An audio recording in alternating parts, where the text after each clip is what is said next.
আসসালামু আলাইকুম, সবাইকে জুম্মা মুবারক। আপনারা দেখতে পাচ্ছেন আসলে এখন ঠান্ডার দিন, আর হরমের বাইরের দৃশ্যটা আপনারা দেখেন যে আজকে হরম শরীফের মধ্যে এত বেশি মানুষ, আমি আপনাদেরকে কি বলবো যে রমজান মাসে যেই রকম মানুষ হন এইরকম মানুষ কিন্তু আজকে জুম্মাতে আপনারা দেখতে থাকেন যে এত বেশি ভিড়, এত বেশি মানুষ, মাশাআল্লাহ।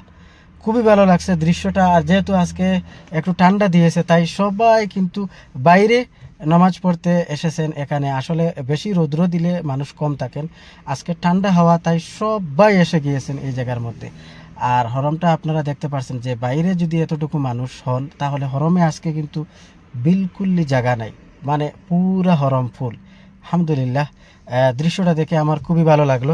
আপনাদের এই দৃশ্যটা দেখে কেমন ভালো লাগলো? আর ভিডিওটা আসলে একটু আপলোড দিতে দেরি হয়ে গেল, যেহেতু একটু কাজের কামে আমি ব্যস্ত ছিলাম, তাই আপনারা দেখতে থাকেন যে আসলে জুম্মার নামাজের দৃশ্যটা খুবই ভালো। আমি সবার জন্য দোয়া করি যেন সব মুসলমান অন্ততপক্ষে একবার উমরাতে আসেন, আর হরম শরীফের জিয়ারত নসিব আল্লাহ তালা তৌফিক দান করেন, এবং মক্কার তোয়াফ, কাবাগরের তোয়াফটা করার তৌফিক দান করেন। এইটাই আমি দোয়া করি যত মুসলমান আছেন পৃথিবীর সবার জন্য। আমি এইটাই দোয়া করি আল্লাহ তালা যেন সবার মনোকামনা আশা পূরণ করেন। আলহামদুলিল্লাহ, আজকে বিগত অনেক দিন থেকে আমি মদিনাতে আছি, আর আমার ভাগ্য আলহামদুলিল্লাহ খুবই ভালো আপনাদের দোয়া ও ভালোবাসায়।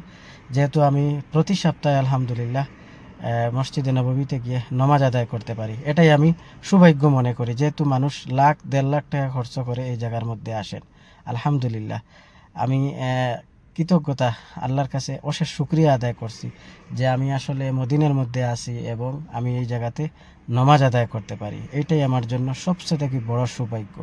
আর যদি কিছু পাই না পাই, কিন্তু এইটাই আমার সবচেয়ে থেকে বড় সৌভাগ্য। যদি ভিডিওটা ভালো লাগে তাহলে লাইক, কমেন্ট, শেয়ার দিবেন।